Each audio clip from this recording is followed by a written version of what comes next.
The protagonist carefully picks up a piece of tasty meat with chopsticks and dips it into the sauce with the same trepidation. He brings the food to his mouth and takes the first bite, tasting the dish. An elderly man chews the meat in his mouth thoroughly and says that it is delicious. The man looks thoughtfully ahead. He is kneeling in front of a bowl of freshly cooked food. It is still steaming.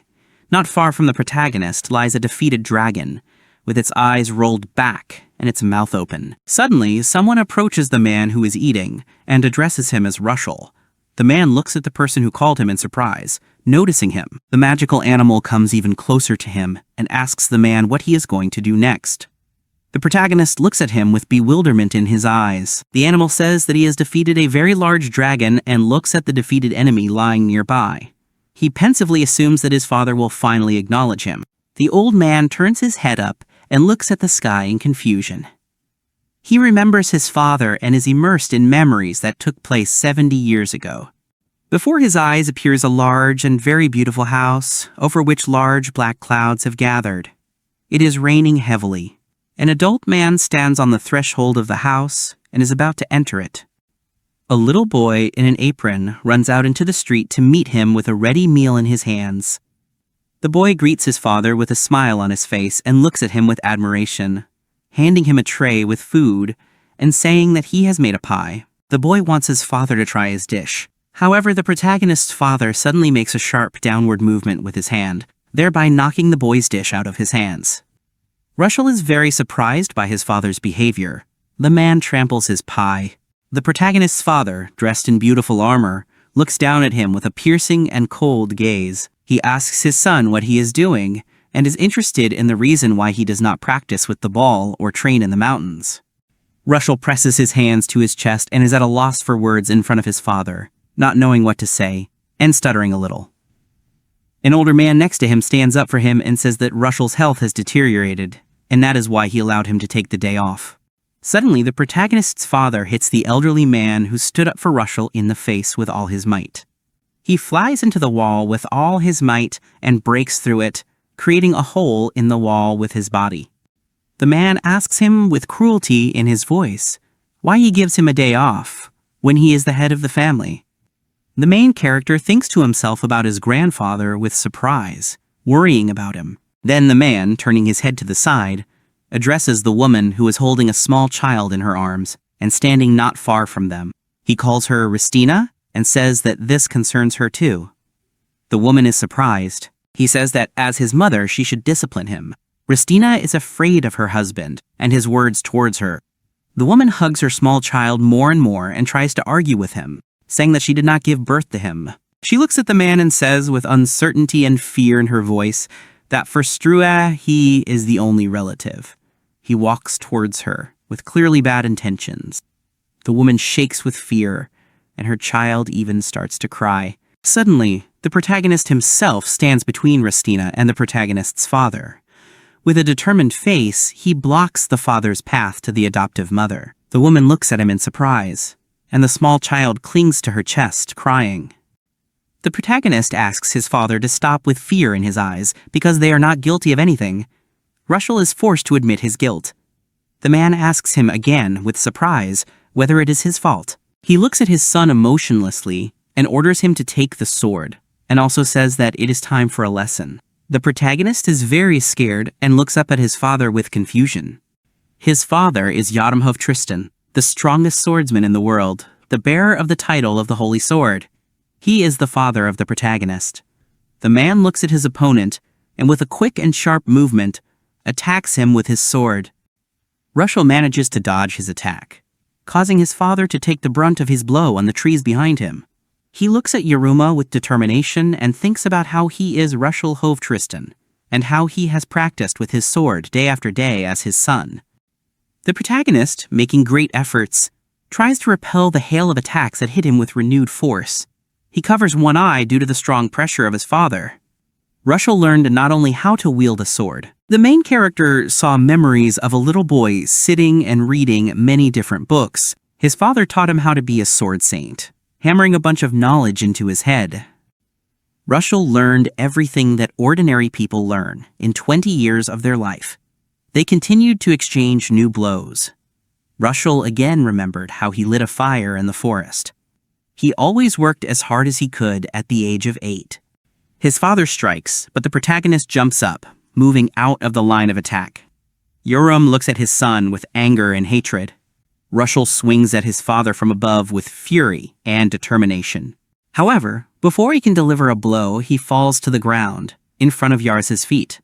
The protagonist closes his eyes and coughs up blood. He cannot catch his breath or come to his senses in order to continue sparring with his father. His body was affected by an unknown disease. The main character, who is still trying to get up with all his might, is approached by his father. Lushel tries to reach him and calls his father. Instead of helping the son get up and feeling sorry for him, Yaram swings his sword sharply and without any emotion attacks Lushel, hitting his target and sending him flying back. The man stands still and says that there was still hope in him, that he would become stronger with age, but his son is getting weaker with each passing year. Lushel's sword lies at his feet, and he himself lies a little further away from his father. The head of the family looks at his son with an indifferent look and rudely says that it was immediately clear that a second-rate mother would only produce a second-rate son. He also blames Lena and says that she gave birth to a defective child. Yaram turns around, walking in the opposite direction from the protagonist, who is unable to stand up. He tells the boy in the same cold-blooded voice that he is no longer his son. Lushel is dirty and all covered in mud, and raindrops are falling on him from above. He looks at the sky with indifference and thinks about his mother and how she died almost immediately after his birth. He imagines her image and the care and tenderness with which she holds him little in her arms and his head. Lushel silently asks her for forgiveness for the fact that he is weak, even though she gave him life. With his last remaining strength, out of anger at himself, the protagonist squeezes the earth and dirt under his gloves with his right hand. He, thinking that his body is too weak, apologizes to her once again. After some time, very slowly, Lushel regains consciousness in a room on a soft and warm bed. He is perplexed and looks thoughtfully at the ceiling in front of him. Suddenly, the woman sitting next to him, with a slight smile on her face, looks at him and is happy that he woke up. The wife of the protagonist's father says that the healing magic helped. Lushel looks at her in surprise. The boy looks at her and, with a little hesitation, calls the woman Mama Ristina, and with surprise in his voice, asks her if she took care of him. The main character thanks her. The woman guesses that he must be in a very difficult situation, because no one can withstand his attacks. The main character rises and, agreeing with her, also notes that he has had an attack. The woman, with a sly and evil smile on her face, agrees with him and again makes the assumption that he must be in a lot of pain, and then calls it the dragon's curse. Ristina places her left hand on her chest and with a superior and arrogant look in her eyes, explains to the boy that the dragon's curse is the name of the curse she placed on him and Lena. With all the suddenness, the woman puts her hands on the protagonist's shoulders and presses him hard to the pillow. The protagonist himself opens his mouth in surprise and closes one eye, looking at his adoptive mother in surprise. Ristina sits on Lushel and says with glee that finally this day has come, and he has given up the boy. The woman also says that now Storm will become the next Sword Saint. Lushel is very surprised by her behavior. Ristina looks down at the protagonist with a very scary expression on her face and says with a terrible madness in her eyes that she can finally be the mother of the Holy Sword. The protagonist looks at the woman in front of him with surprise and disbelief in his eyes. He opens his mouth in surprise and realizes that this woman cursed his mother, and he has it for this reason. Lushel frowns and grinds his teeth, looking angrily at his adoptive mother. Tears start to flow in the protagonist's eyes, and he begins to think about his mother and her life. The woman in front of him laughs at his tears. She calls him by name and with anger and malice in her voice tells him that he should worry more about himself and not about his dead mother. Ristina, still sitting on top of the main character, tells him that Lushel will be banished and thrown into the mountains where monsters live. He looks at her with fear. The boy, perplexed, asks her again about the mountains. The woman looks at him with a malicious look and explains with a terrible grin on her face that his father ordered it. The main character opens his eyes and mouth in disbelief. He asks her again, remembering his father. A cruel grin appears on the woman's face, and she begins to laugh. Ristina places her hands on the boy's neck, who has no strength to resist her. The protagonist tries to resist the woman. His adoptive mother begins to strangle him and at the same time explain to him that she cursed his mother before he was born. The woman says that he should not have been born at all. The protagonist is shaking. The woman, with all possible hatred and a cruel smile on her face, tells him that it would be too boring if his life were to end now. She wishes for the protagonist to be eaten by monsters and for his cries of complete disappointment to be heard in the mountains. The woman stops strangling the protagonist and throws her head back, taking out her tongue in pleasure from the situation. She laughs terribly, not looking at the boy, and he looks at her with panic and surprise. The protagonist looks up at his adoptive laughing mother and thinks that there is nothing human in her cruel laughter. The boy compares her to a disgusting demon in human form. The protagonist looks at her with fear and realizes that with each bag she holds, his vision is increasingly clouded by magic. His consciousness gradually leaves him, and eventually he closes his eyes. The protagonist suddenly regains consciousness. He slowly opens his eyes and looks forward. Lushel rises, leaning on both his hands, and looks at the trees that surround him on all sides. The protagonist looks at the beautiful landscape around him, with disbelief in his eyes and silently. He is surprised to realize that he has woken up. Lushel, who had been lying on the grass, decides to get up and stand on his feet. He raises his head in disbelief, looking at the sky, and notices birds flying in the sky above him. The protagonist opens his mouth in surprise, watching their flight. The boy understands that he is in an unknown forest. Lushel walks through the forest, where many different bushes and trees grow. The main character looks around and leans on the trees. He explores the forest with surprise. The boy finds a butterfly and uses the index and middle fingers of his right hand to clamp its wings, preventing it from flying away. After a while, the protagonist moves on, releasing the butterflies to freedom. Lushel explores the forest and, looking around at the different trees, makes a guess to himself that this is a teleportation spell that sent him to some forest. The boy also thinks that he needs to set up camp before nightfall. He walks through the forest for a short time and comes to a clearing where there are no trees. He decides that this is a suitable place for a camp, but he needs something else. The boy is trying to find something in the grass and bushes near the campsite. He opens his mouth in surprise, holding a pine cone in his hand, and looks at it with admiration in his eyes, happy that he came across a Bachlan pine cone. The main character thinks to himself that the resin inside these cones ignites very well. If you beat them against each other, you can create a spark. The boy diligently knocks the cones and, having thrown in a few small branches, blows on the fire to light it. Little Lushel is sitting near the fire, with his legs tucked under him. To his left is a stack of brushwood for starting the fire. The protagonist thinks that his father really did abandon him. He is saddened by the fact that he will no longer be able to return home. Lushel looks at the flame and frowns slightly. Tears of resentment well up in his eyes, but he quickly wipes them away with a sharp movement of his right hand, not letting them roll down his cheeks. The boy stands up with determination and, throwing his head back, looks at the sky. He stops himself and thinks that now he should think about how to survive in the mountains. Suddenly, he feels something. The boy is surprised and only manages to put his right hand to his mouth, but the blood seeps through even it, rolling down his hand in a trickle. The boy falls to the ground in unbearable pain.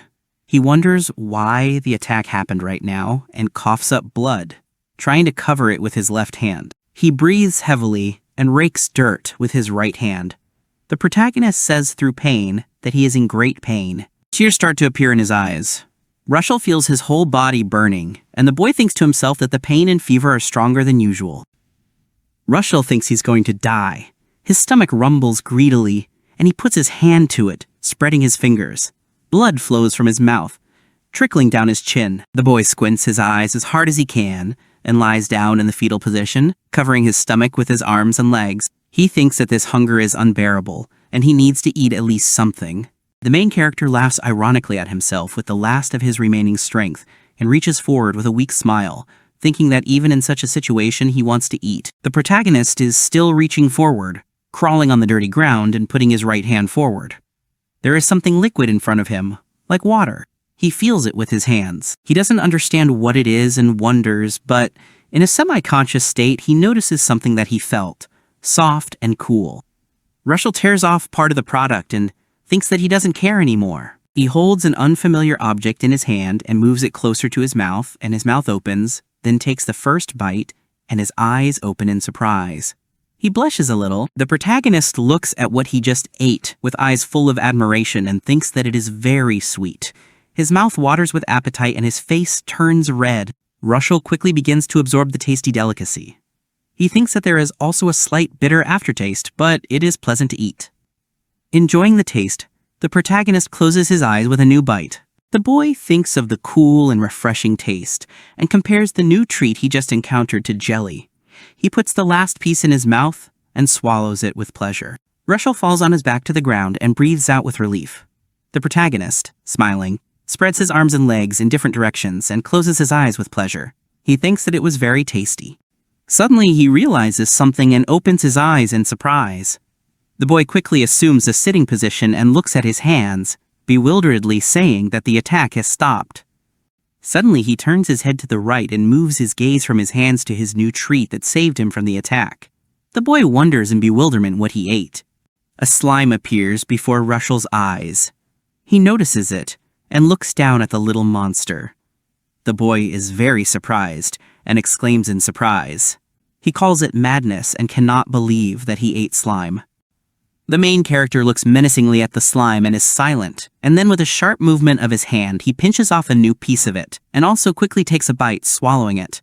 He again breaks into a satisfied smile, and squints his eyes, thinking that it is very sweet. The boy thinks that this is very strange. He puts his right hand to his chin, remembering that no book indicated that slime was edible, and no monsters in principle. In front of him lies a bitten slime. He takes a stick lying nearby, and with a sharp movement hits the slime, hitting the core thanks to which the monster exists in principle. It starts to crack from the hard contact with the stick. Suddenly, the slime lying on the grass begins to slowly disintegrate and disappear. When it completely disappears, the ball inside it jumps, bouncing off the surface. The protagonist looks at it in surprise, and then takes it in his hands, squeezing it between the thumb and index finger of his right hand. Lushel looks at it in bewilderment and says that it really has disappeared. He remembers that the monster consists of a magical core, which is its heart. In the boy's head, a picture of slime appears. Lushel understands that everything else is the outer shell of the monster. If the core is destroyed, the monster will disappear, and if the shell is damaged too much, the monster will disappear too. He imagines all this in his head, and thinks that this is why everyone thought it was impossible to eat the flesh of monsters. The protagonist looks at the cracked kernel that lies on the palm of his right hand, and thinks with determination that if he carefully tears off the pieces, he will be able to eat them. He enthusiastically squeezes the kernel. The next day, he sharpens the stone by mechanically striking it against another stone. The boy ties this stone to a thick stick with simple knots. Eventually, he achieves that he has made a simple axe. The boy puts his left hand on his side, and with a stern look examines the weapon he has just made, which he holds in front of him with his right hand. The main character slowly wanders through the forest, in which there are many different trees and bushes. Unexpectedly, in his search, he discovers a small river. The guy drinks water from it, scooping up the liquid in his hands.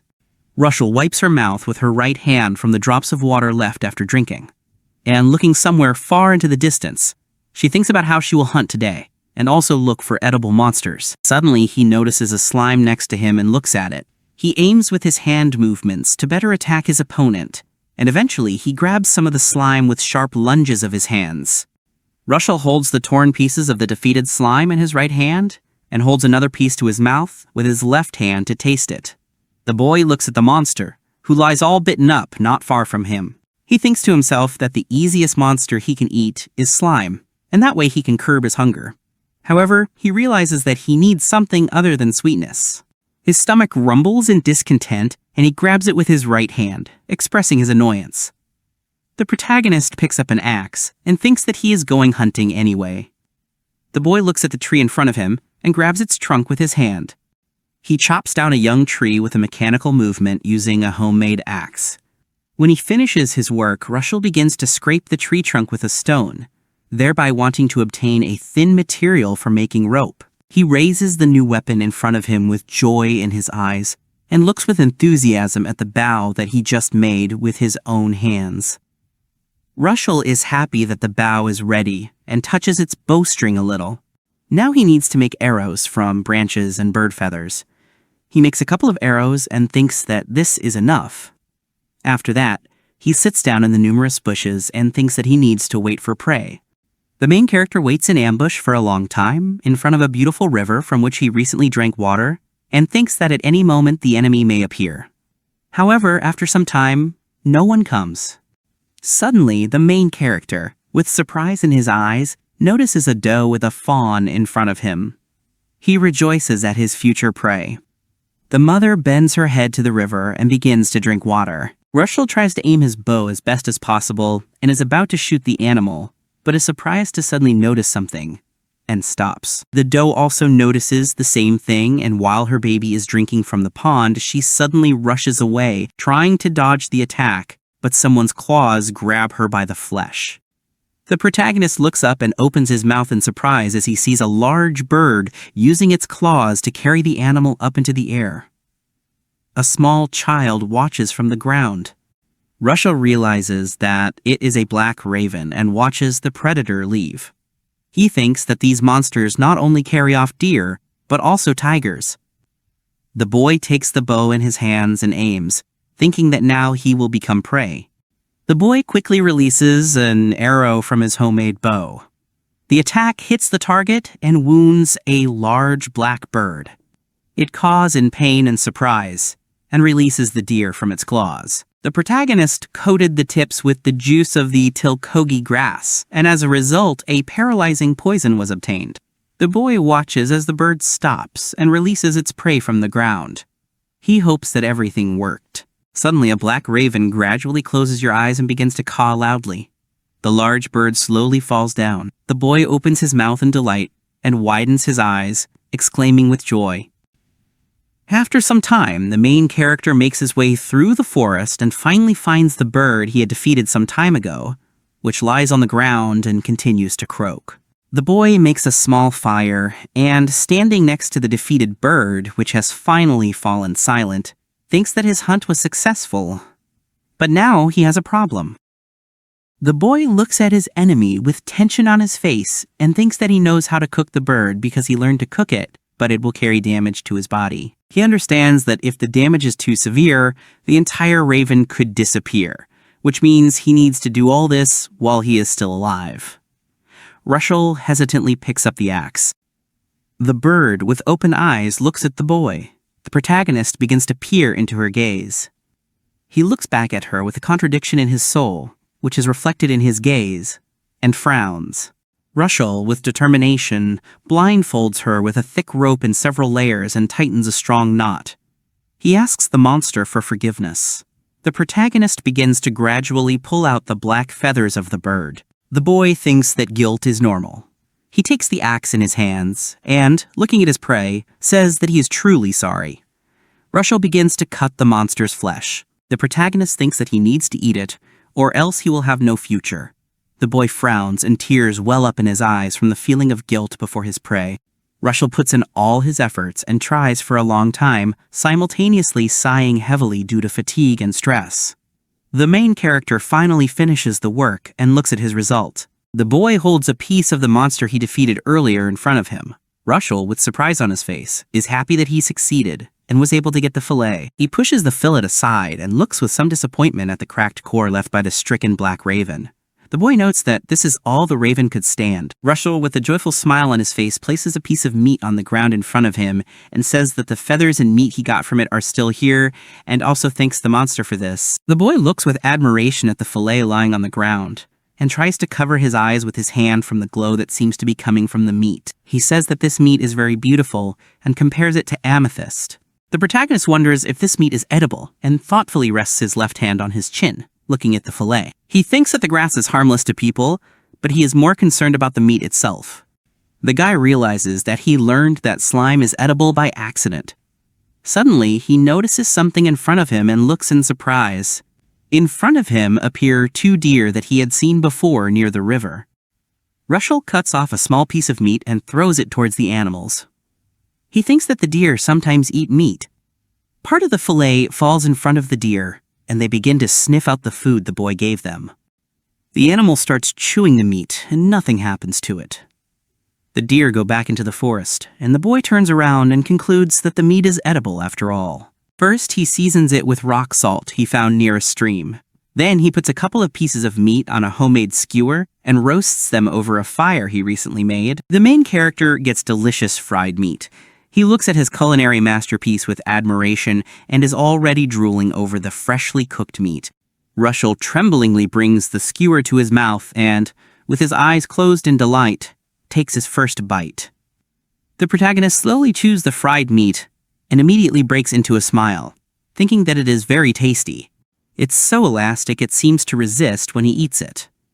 The boy also notes that the meat is very juicy.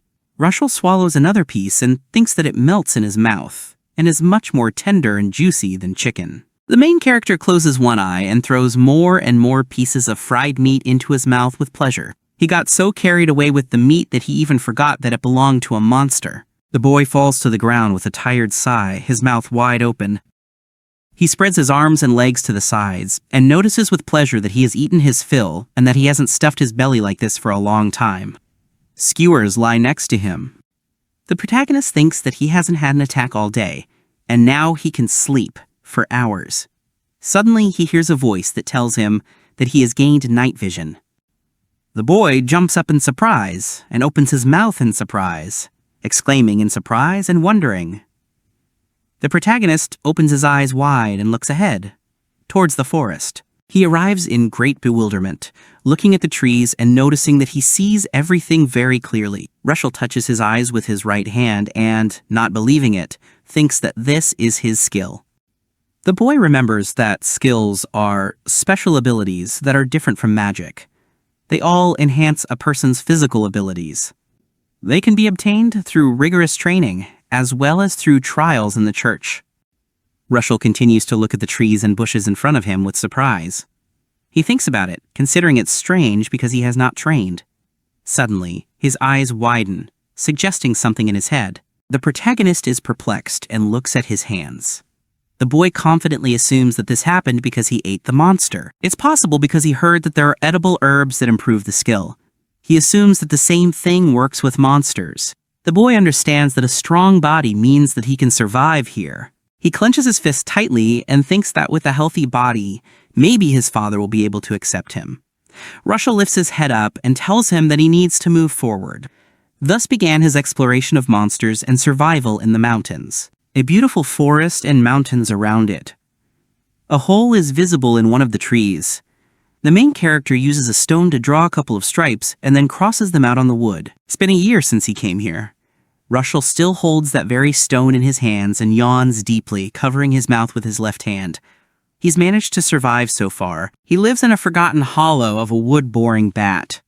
The boy spreads a carpet under his feet. It is a safe place where they go monsters and wild animals, because the smell of the bat still remains. The main character looks away and thinks that over the course of this year, he has gotten used to life here, was able to make a bunch of different tools for survival, and for now he is alive and not complaining.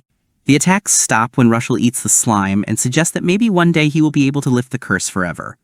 The protagonist looks around the room and looks at the pile of food. He places the plate on the table in front of him.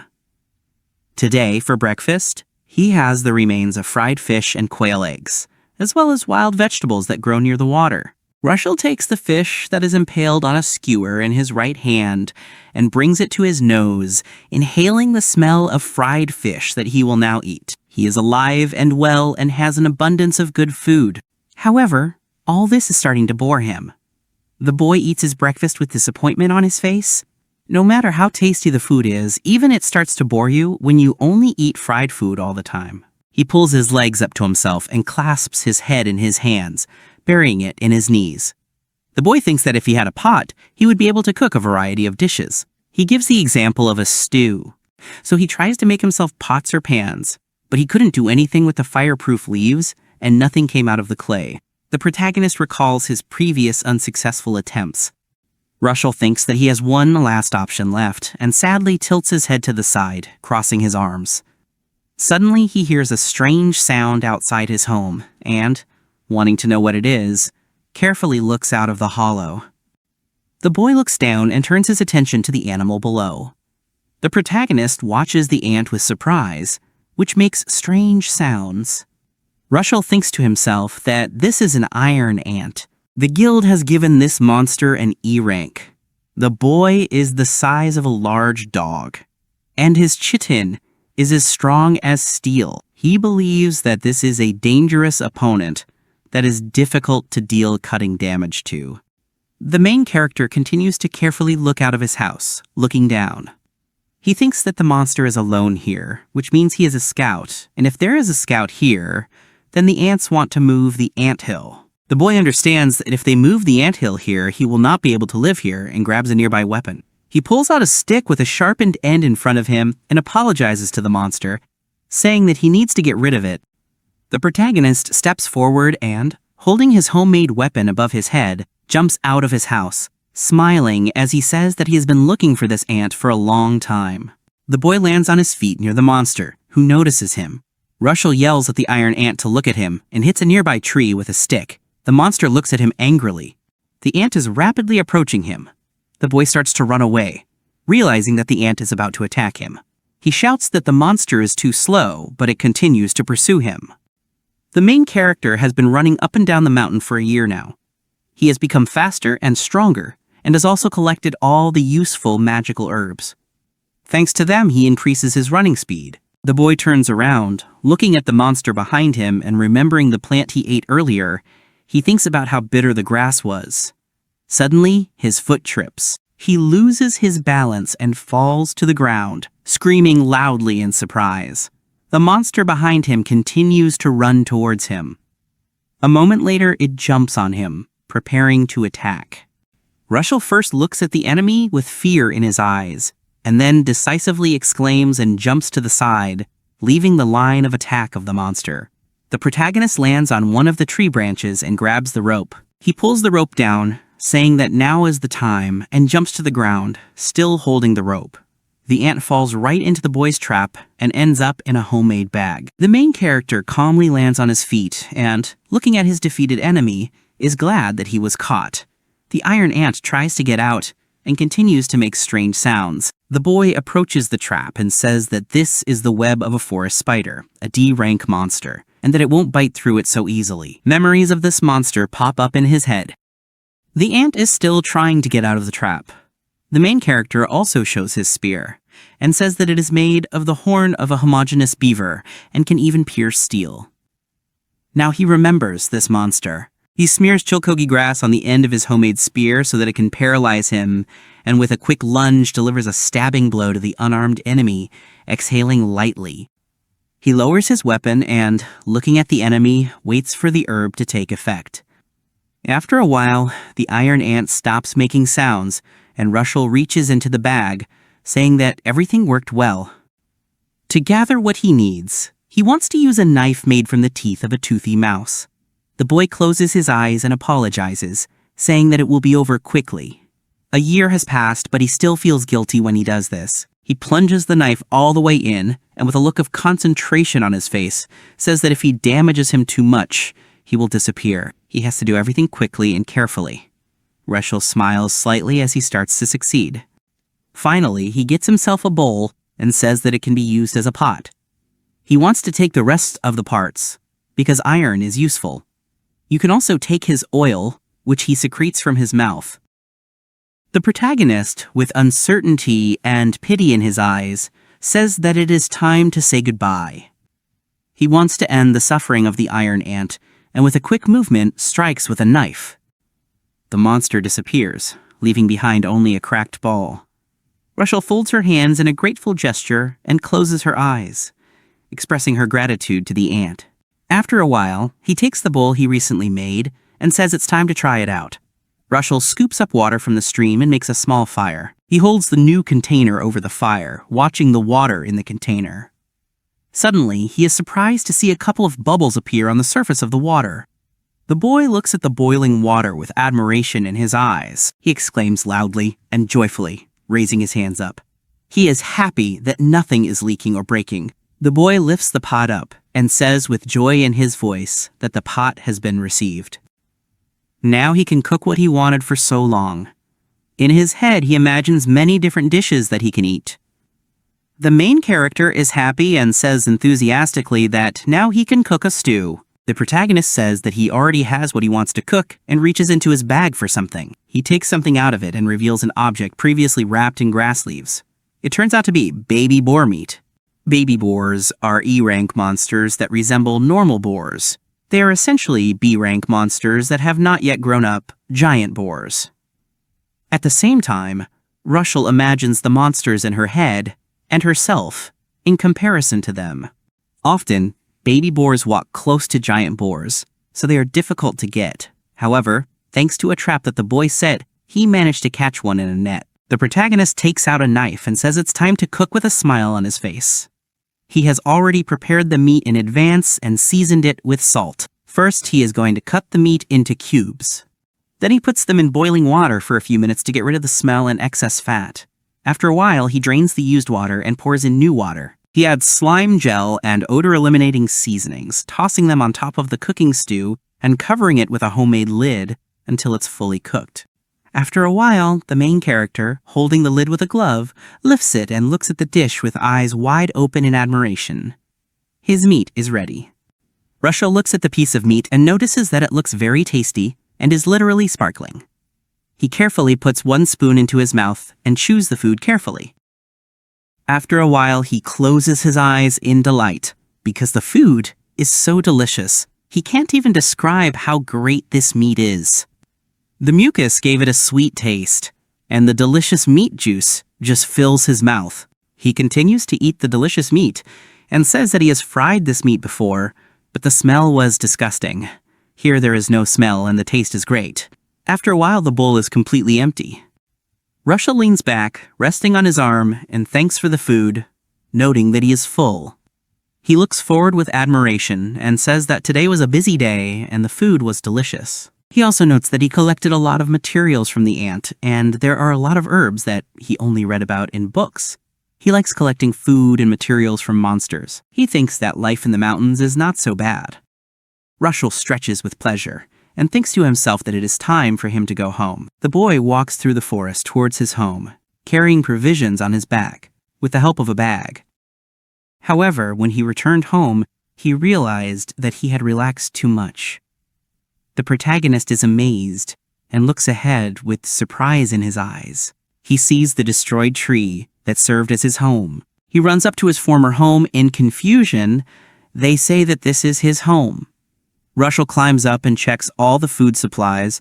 The boy notices that all the food has been stolen. The protagonist wonders who did this and realizes that the little monster would never have gotten in here. Suddenly, he hears a terrible roar and freezes in shock. The boy climbs a tree trying to get up. In a year of living here, he has noticed something else. There is a king in this forest. Lushel looks out from behind the leaves with caution and looks at a large monster eating something. The protagonist understands that this is a troll, the apex predator of this forest. The boy understands that he has crossed paths with him for the first time, and that it is no longer safe here. As long as he is here, he will not be safe anywhere. The boy frowned and realized that he needed to train and become stronger. In the following time, he trained hard, ate as much as possible, and practiced jumping on stones. 10 years later, a small animal runs away in fear from a predator that is much larger than it. A troll is chasing him.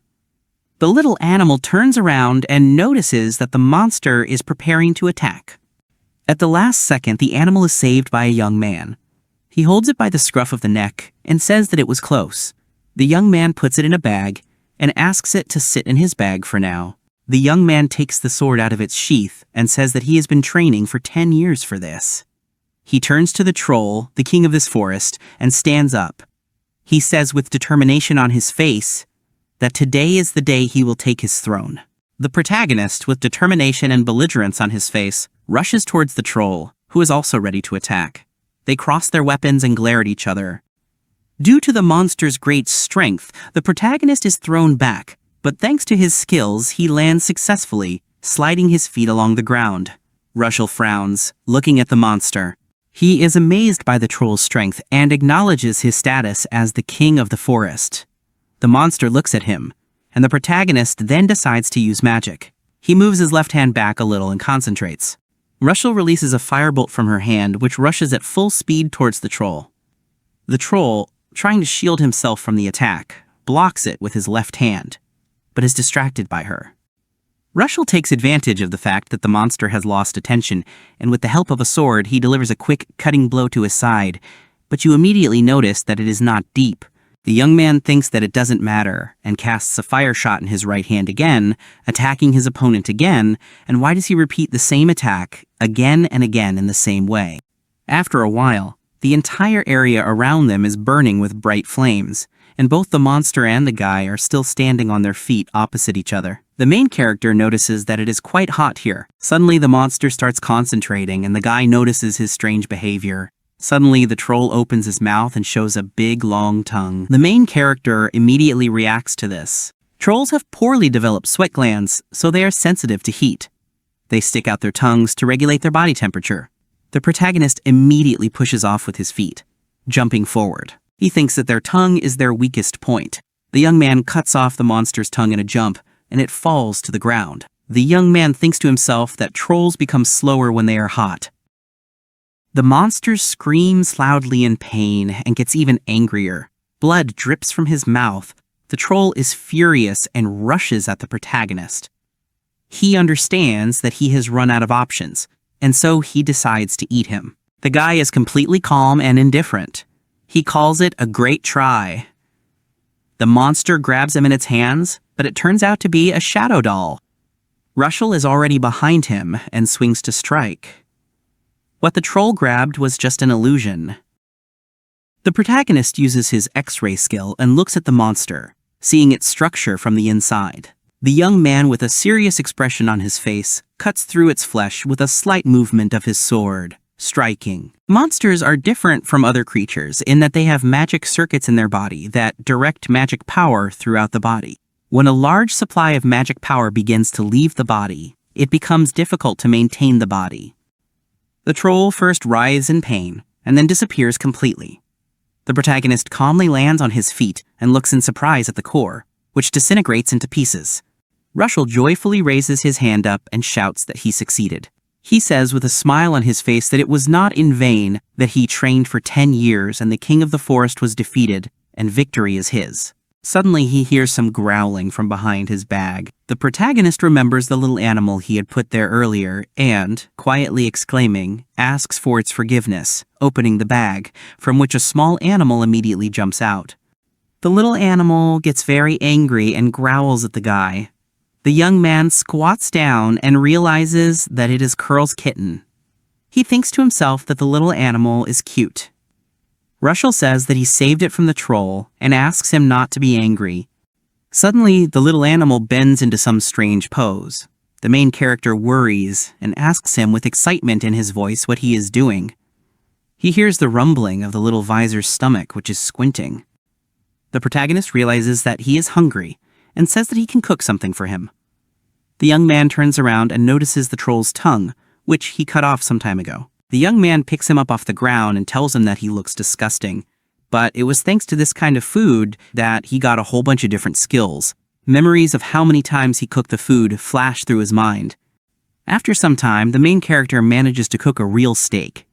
He brings it to his mouth and is about to try a thick piece of this tongue steak. Taking his first bite, Lushel exclaims in admiration about how delicious it is, saying that the tender steak melts in your mouth and the meat is cooked to perfection, making the flavor rich.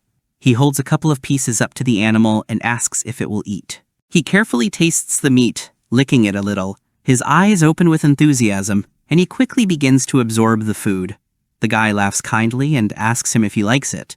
Suddenly, the protagonist turns around, noticing something behind him. Not far from him, the little animal is still eating meat. He looks at the monsters approaching them with surprise in his eyes, putting the food aside. Among the animals, he notices wolves and even boars. In the middle of the clearing sit the main character and his new animal. And there is also a fire that is almost out. Various monsters surround them from all sides, clearly wanting to attack. The protagonist, in a warlike mood, takes the sword in his hands and says that this will be a very active training session right after eating, but immediately notes that he has no choice. Suddenly, he gains the skill of a battle cry. Lushel, with a smile on his face, says that he gained a new skill when he ate the troll's tongue and is going to test it now. The monsters are still surrounding them. Suddenly, the little animal behind the protagonist decides to take part and quickly inhales the air, and then screams loudly with a very scary face, thereby scaring the monsters around them. The boy, with genuine fear and horror on his face, realizes that this is a battle cry, looking at his new friend, and wonders with surprise if he can use it too. Many different monsters are stunned by the beast's actions and cannot move. The protagonist, despite all his efforts, understands that he cannot move. His new friend growls even louder and louder. The animal quickly rushes forward, wanting to attack their enemies who attacked them. Lushel opens his mouth in surprise, watching the actions of the animal. The small animal tears and throws monsters, killing them with quick movements using its claws. The battle cry stuns opponents for a while and increases its physical abilities. After a while, the little animal stands on its paws, looking at the pile of monsters defeated by its paws. Lushel chuckles and looks at the little animal. He thanks it with a smile on his face, putting the sword back into its sheath. The main character says that this time he saved him. The animal looks at him in response. The guy does not understand what he is trying to tell him. The animal meows, trying to explain what he wants. The protagonist concludes that he wants him to follow him. The animal meows in agreement and walks through the forest.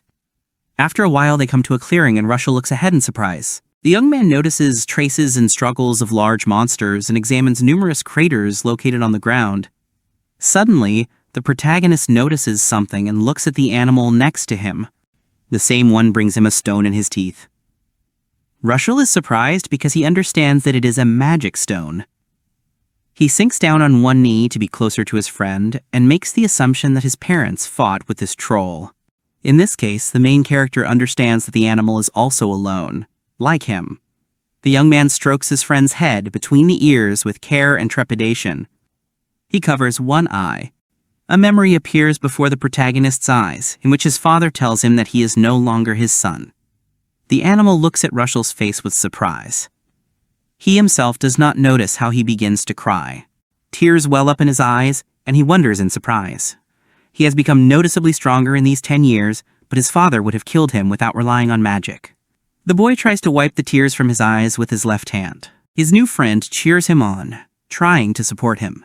There are still tears in the boy's eyes, but he gradually stops crying and thanks the animal for calming him down. He strokes his head again and says that he can't go home yet. The young man offers to live together. The animal happily opens its mouth and meows with pleasure. The main character is happy and says with a smile on his face that he doesn't seem to mind. The guy tries to think of a name for him and eventually calls him Alma. The little animal looks at him in surprise. Lushel explains to him that it is an ancient word that means heroes and asks him what he thinks about it. He meows with joy on his face and smiles back at him. The protagonist is happy that he liked it. He extends his right hand with a smile on his face, saying that he is glad to meet you and addresses him by his new name. Suddenly, the protagonist notices something from above and freezes in amazement.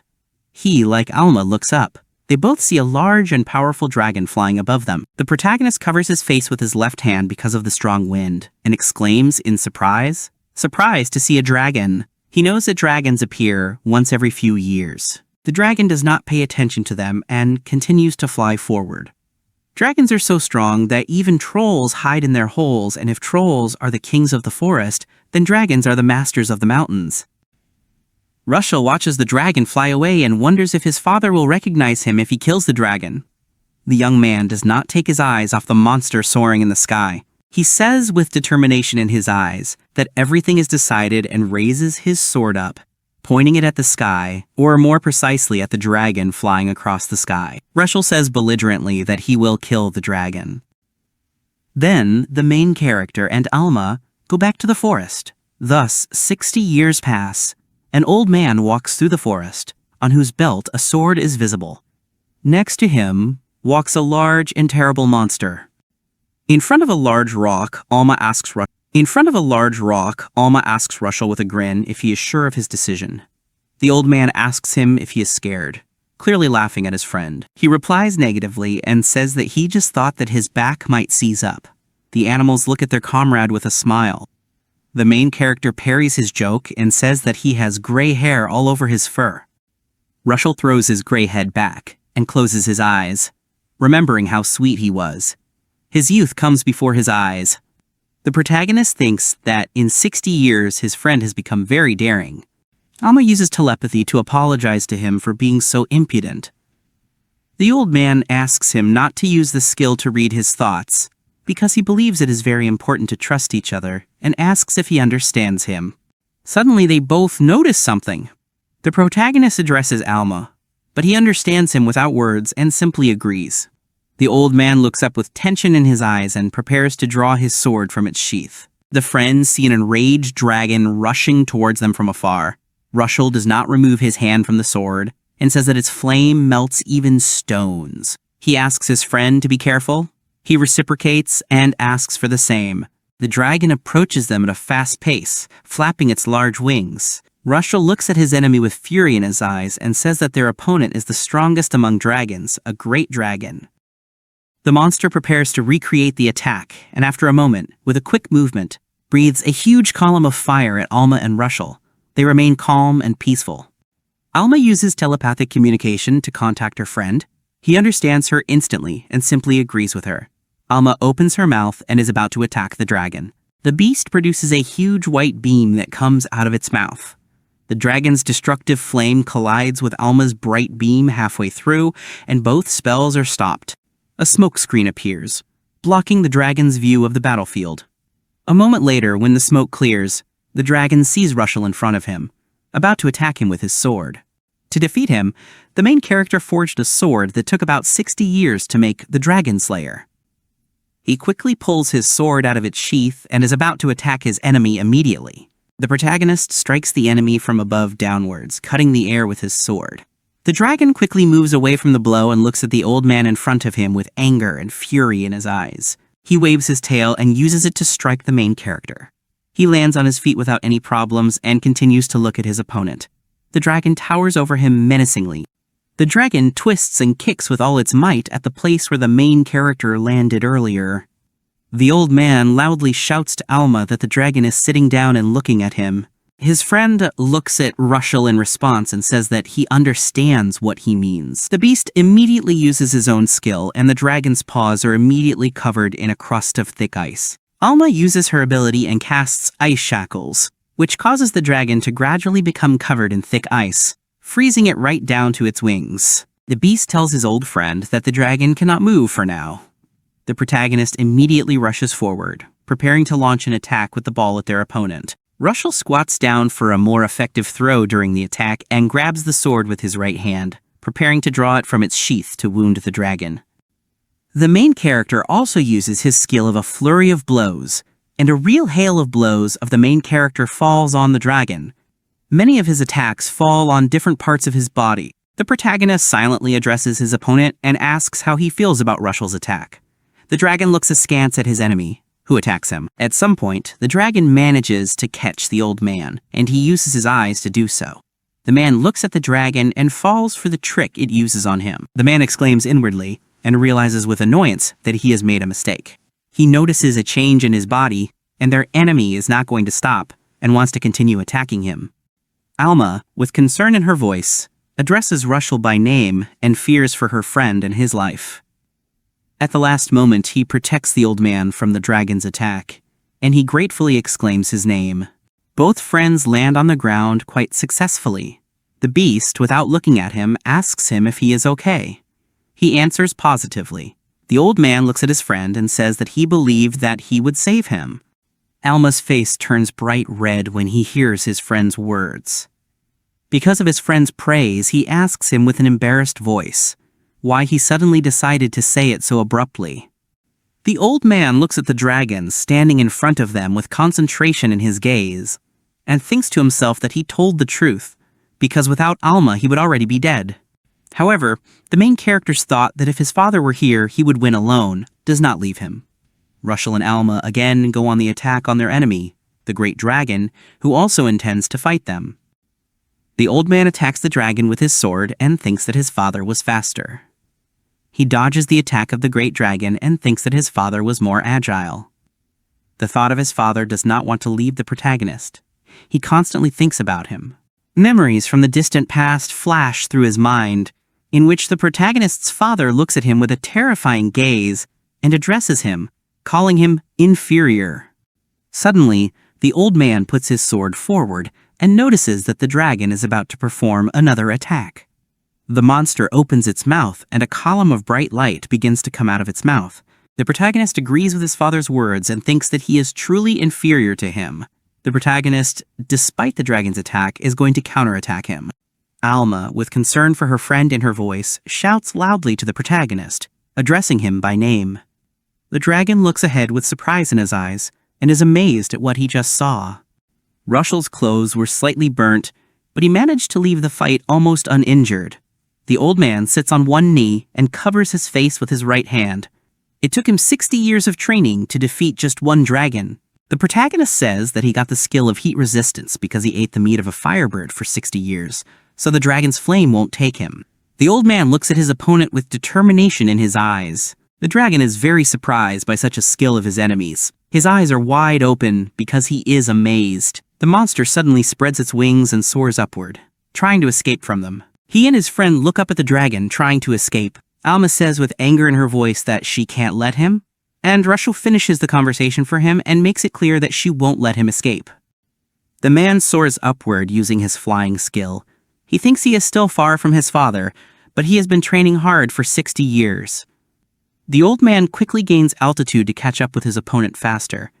Finally, when he reaches the right height, the old man prepares to attack and remembers his childhood and his youth. The dragon looks at him in surprise, his eyes wide open in surprise. The protagonist thinks that this time he will be able to kill him. Lushel, with one sharp and at the same time fast movement, makes a slashing blow at the enemy and cuts him in half. The protagonist cuts the dragon in half in a jump.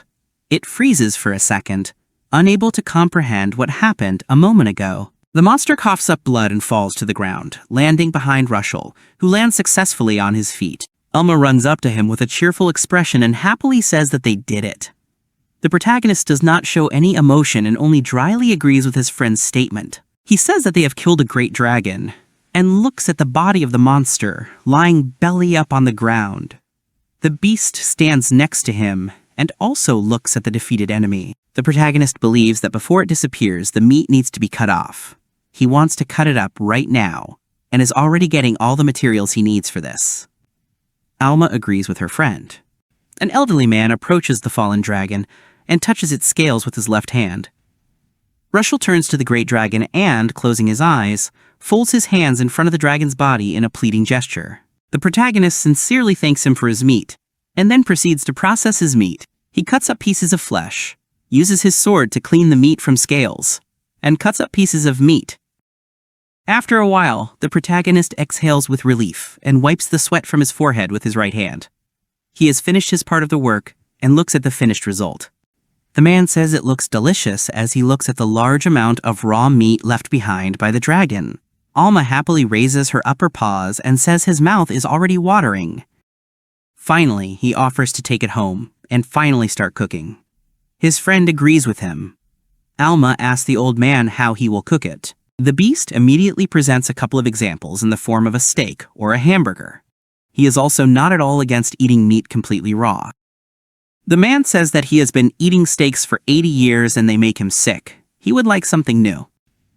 Alma, who is carrying all the bags of meat they collected after defeating the dragon on his back, jokes a little about his friend and says that he grumbles like an old man. The old man tells him not to worry. Lushel will do everything in the best possible way, and most importantly, he must put the meat somewhere while he prepares everything. After some time, they come to a place that they were able to inhabit and sees a large tree in front of them. This old tree became their home. There was a cavity inside, he expanded it and got a comfortable house. The main character goes inside his home and thoughtfully scratches his beard. More than 70 years have passed since he was thrown into these mountains. During this time, he conducted a lot of different studies, doing everything by trial and error. He and Alma began growing grain crops and vegetables. This allowed them to make alcohol by fermentation, oriental spices, and sauces. The main character received an education only up to 8 years, but thanks to the skill of wisdom which he received by eating the monster simurgh, he learned to make various tools and seasonings, sugar, salt, herbs, and more. However, the old man continues to talk about how it took him 40 years to put it all together in his head. He is ready to start cooking. Alma eagerly asks how soon the food will be ready. He asks him not to hurry and begins to process the meat of the great dragon, deftly wielding a knife. The protagonist notes to himself that the flesh is moist and tender, and the meat seems to shine. He thinks that the meat at the base of the wings is well developed and can be tough, and Alma likes that. He continues to cut the meat, and this time I think that he likes the soft meat at the tail better. He fits the pieces thinly. After a short period of time, the dishes are completely ready, and the most delicious delicacies appear before the beast. Lushel proudly calls this Xia Chiabu from the great dragon. Alma is indignant and exclaims in surprise. He does not understand what shabu shabu is and thinks it would be better if he just cooked a steak. The protagonist encourages him to try it first and then complain. The protagonist takes a slice of meat with chopsticks and carefully dips it, then takes it out and puts it in his mouth. Lushel is overwhelmed by the magical taste and raises his left hand up, clenching his fist. A slight blush appears on the protagonist's face. The old man closes his eyes and hits his knees with pleasure from the food, saying that it is very tasty. He also speaks with pleasure about the soft meat, which, the more you chew, the more vividly its flavor reveals, and mentions the sauce, which is also very important, and without it the dish is not the same. He then proceeds to list all the sauces: vinegar, mirin, and soy sauce, citrus juice. Thanks to them, you can get ponzu, which is ideal for shabu shabu. The old man holds out a cup with an excellent sauce. The main character continues to gobble up the deliciously cooked meat and asks his friend if he will eat. Alma is perplexed and looks at the old man with caution. He skeptically agrees to try the meat prepared by his friend. The beast first dips a piece of meat and then swallows it. His eyes immediately widen in surprise. Alma says with admiration in her eyes that it is delicious. The old man smiles at him and reminds his friend that he told him about it. He says that the meat just melts in your mouth, and his friend agrees with him. After a while, Lushel and Alma are lying on the ground with their bellies up. Empty plates are scattered around them. The protagonist exhales heavily and says that he has eaten too much. The beast notices that it was very tasty. Suddenly, Alma turns to her friend. He looks at him questioningly. The beast asks him what he will do now and reminds him that he wanted to get his father's approval. He says that Lushel has defeated the great dragon, and now he recognizes him. The main character is silent and looks into nowhere. The old man thinks to himself that he has become stronger, it is true, and now he can easily leave here, but people do not have such a long life, and his father is most likely no longer there. Alma turns away a little and says that if Lushel leaves here, he will be left alone. Tears well up in the beast's eyes, but the protagonist approaches him and puts his hand on his head, stroking him. Lushel kneels down in front of him and asks him not to worry, as he will always live here. Alma is surprised by his words and out of disbelief even asks if it is true. The protagonist calms him down and asks if he is lonely without him. He smiles indulgently and says that Alma has become more mature, but in his soul he is still the same kitten. Suddenly, Lushel notices something strange. The protagonist and Alma begin to be enveloped by a strange kind of energy. Lushel feels something unusual and strange in her body and opens her eyes in surprise, not understanding what is happening. Alma turns to him and says that something is wrong. His whole body is burning. The protagonist also feels a burning sensation all over his body. He wonders to himself what is happening and makes the assumption that this is the curse of the great dragon. Some changes happen to their bodies. The protagonist reaches out to Alma with difficulty and asks him to hold on. He opens his eyes in surprise, looking at his old friend. Instead of a big beast, he sees in front of him that old little beast he met once. The protagonist asks if he has problems with his eyesight in his old age, and says that Alma is very small. His friend asks him what he is carrying, and asks him to look at himself. The protagonist is surprised to notice changes in his body. He looks at his hand and is amazed that it is very small for an adult. The main character has turned from an old man into a little boy, in whose form he once came to this forest. Lushel is very surprised that he has become younger. Alma assumes that this is the effect of the meat of the great dragon. The boy agrees with him, but also suggests that it could be something else. He turns to his friend and asks him to use his assessment. He agrees and uses his assessment skill, looking at Lushel. The boy looks at him impatiently and asks what he sees and if anything has changed. Alma sees a sign that says that Lushel's status is now immortal. The little animal looks at this with surprise. The main character is named Lushel Hove Tristan. When he was 5 years old, he was banished to the mountains filled with monsters. He survived in the mountains for 60 years and ate monsters to gain various skills. With Alma, he was able to defeat the great dragon and ate its meat. Lushel has many memories that happened to him in the past, flashing through his mind. Images flash before his eyes of his father banishing him to the mountains, him trying to survive alone in the forest. After some time he meets Alma and eventually defeats the dragon. The main character and Alma have grown younger and gained immortality, and 300 years have passed since those events. In one deserted clearing there is a beautiful and thick tree, in which you can see windows and a door. Inside the treehouse, Alma turns to Lushel and casually asks if there will be crisp grass, bread, and wild bear meat again today. The little animal whines and says that he is already fed up. Lushel asks his friend not to complain, because in 300 years they have already eaten everything they could, and the dish is gone. The boy exhales and looks at Alma. They live well together, and they are immortal.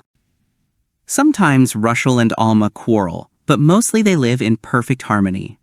The protagonist tells him that they have already tried everything. Alma asks her friend if he really doesn't regret not leaving, because there is probably a lot in the outside world. The boy eats his sandwich food calmly. He stops, closes his eyes, and with a sweet smile on his face says that everything is fine and that he likes it here. Lushel remembers that he needs to pick zen fruits. They will eat them with yogurt. He remembers that his friend likes these fruits. The boy says that he will come quickly. Alma thinks about her friend. The protagonist walks along a small forest path and thinks about the outside world to himself. He thinks that he would be lying if he said that he did not regret anything. However, he has lived here for 300 years. Lushel turns his head upward, throwing it back, and looks at the sky with bewilderment and confusion.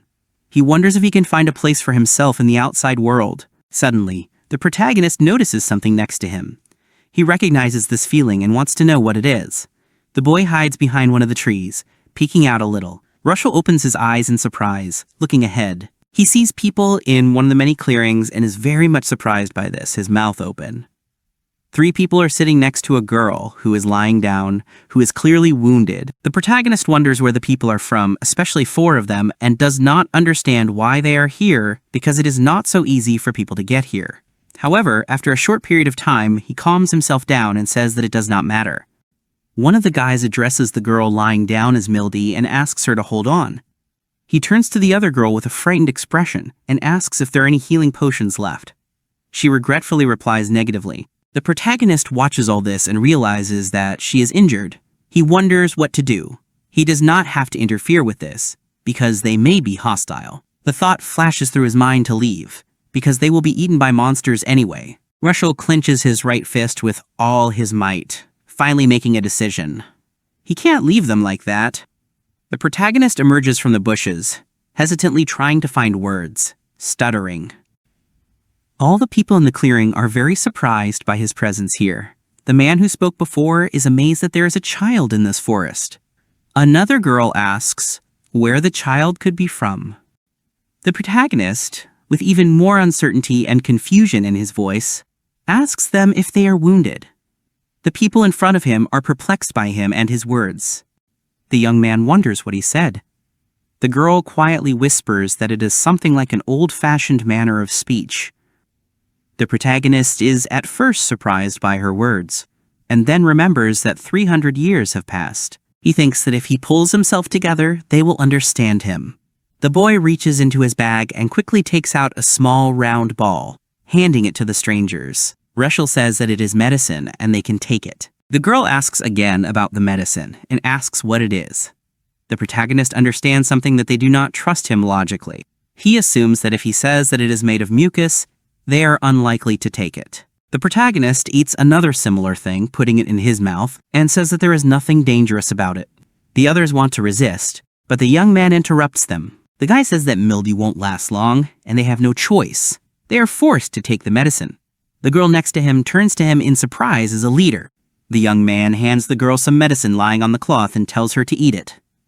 Mildy chews it with difficulty at first, but after a while she exhales easily, and her breathing returns to normal. The young man and the man are happy about this. The girl next to him says that her breathing and pulse have calmed down, and she feels better. The main character shows them the way in a certain direction and says that his house is in that direction, and the monsters cannot get close to it. The boy also mentions that you can rest there. After some time, a group of strangers end up visiting the boy and Alma in the treehouse. The boy puts Mildy, who is still unconscious, on the bed. The young man looks around his house and is surprised that there is such a place in the mountains. Alma uses her telepathy skill to contact her friend and asks him to explain it. He apologizes to him and offers to explain everything later. The girl next to her wounded friend, with concern and confusion on her face, says that if she restores her magical power, she will be able to use healing magic. The main character hands the girl a round ball and says that if she has run out of magical power, she should eat this. The young girl exclaims in surprise, looking at him. She finally accepts the gift from Lushel after thinking for a bit, and first takes the stone in her hands and then puts it in her mouth. She frowns a little because she doesn't know what to expect. Suddenly, her eyes widen in surprise. The girl covers her mouth with her right hand. The young man next to her addresses her as Raquel with concern and fear in his eyes. Suddenly, the girl jumps up, and admiration is visible in her eyes. She says that it is delicious. The rest of their teammates are very surprised by her behavior. The girl thinks that the delicate sweetness and slight sourness like fruit juice is wonderful. She also compares it to the cakes that aristocrats eat. Suddenly, the girl notices her strange behavior and becomes a little embarrassed. The young man says that everything is clear with taste and hurries to clarify about the magical power. She apologizes to them, still embarrassed. The girl uses some spell and says that all the magic power has been restored. The guy says that it is impossible because even a potion does not restore all the magic power. His teammate says that it is true. The protagonist is a little embarrassed. He thinks that this candy is made of slime, and it is better to keep quiet about it. Little Alma watches all this from behind his friend. The girl says that she will heal her now and use Ariel's healing. She orders to heal the injured child with her breath. Light emanates from her, which gradually falls on the girl, who is unconscious. The healer sighs in relief and says that Mildy will be fine now, will rest and open her eyes. The young man is happy about this and says that he understood her. He turns towards Lushel and thanks him. He leans over and shakes the protagonist's hand, introducing himself as Floody. The boy also says his name. Floody says that they are grateful to him. The boy is a little embarrassed and says that he is not worth thanking. Suddenly, the young man stops and says that it's all too suspicious. His healing candies and peaceful life in the mountains where monsters are everywhere. The guy looks at him with all seriousness in his eyes and says that he does not want to poke his nose into the affairs of their savior, but is forced to ask the question of who he is. Alma uses telepathy to ask the protagonist what he will do and doubts that they will believe him if he tells them the truth. The boy looks at his guests hesitantly and begins his story. He says that his father was very strict and he was very weak, so he was banished. Luckily, he has knowledge of cooking and medicine, and so he was able to survive here. Using telepathy, the protagonist tells his friend that he did not lie, but when they find out what the monster ate, they will still be shocked. Alma, who is standing behind him, agrees with him. Floody frowns and says it's a nightmare. He addresses the guy by name and asks how long he's been in this hell. Lushel hesitates at first, almost accidentally telling the truth, and then says he's been there for 3 years. The man looks at him silently. The protagonist frowns because he thinks that they didn't believe him and thinks that it's bad. The knight reaches out to him and then warmly embraces the boy. Tears roll down the young man's face and he says that it was very hard for the boy. The protagonist thinks to himself that he has been living like this for 300 years and does not feel anything. The boy smiles easily and thinks that Fletty is a good person. Suddenly he notices the looks directed at him from other people. Suddenly, even for him, the main character starts crying. The second man pats him on the head, and the girl hugs him from behind, telling him how smart he is. Lushel starts to cry very loudly, sobbing. Alma silently watches this and remembers that Lushel's mother died when he was a child, and his father never hugged him. He lived 300 years and never cried. The little animal's eyes also fill with tears as he watches this heartbreaking picture. He is happy that his friend has finally experienced human kindness. After some time, the main character finally calms down and, continuing to wipe away tears, apologizes to them. The boy changes the subject and asks what they forgot in these mountains. At first the friends are silent, but then Fletty says that first they should introduce themselves. The boy says that he is Fletty Heimrud. The man calls himself Garner Bard, and the healer introduces himself as Raquel Vig. The unconscious girl is named Mildy Wallum. The guy explains to him that they serve in the knightly order of Duke Retivia. They came here to return the stolen relics of the Retivia family. The protagonist asks him again about the family relics with surprise. The young man answers his question positively and says that a relic was stolen that must be returned. He admits that they were unable to protect it, and in order to return it, they attacked their lair. Memories from the battle in the enemy's lair flash through his head. Alma understands that they failed and had to flee. The protagonist also agrees with him through telepathy. He says that looking at them he sees that they are far from weak, but it seems that the leader of the bandits is also experienced. Fletty looks at her unconscious friend and says that as soon as Mildy gets better, they plan to attack a second time. The protagonist approaches them and is about to offer his help. However, the young man says that he is glad that he wants to help, but it is their problem and he cannot drag him into it. The boy agrees in this case and offers them at least to drink herbs that will relieve fatigue. He offers them to drink this and rest. The boy sincerely thanks him. After a while, both girls are asleep on the bed, and the boys are dozing, leaning against a tree. The boy mentally apologizes to them for giving them a drink made from the scales of a monster moth. They will be able to sleep and have a good rest, and tomorrow morning they will already be in perfect condition. Alma turns to her friend. He responds in kind. The protagonist asks him to look after them. The little animal asks him where he is going. Lushel stutters a little, but imagines in his head how they hug him, and says that he also wants to help them a little.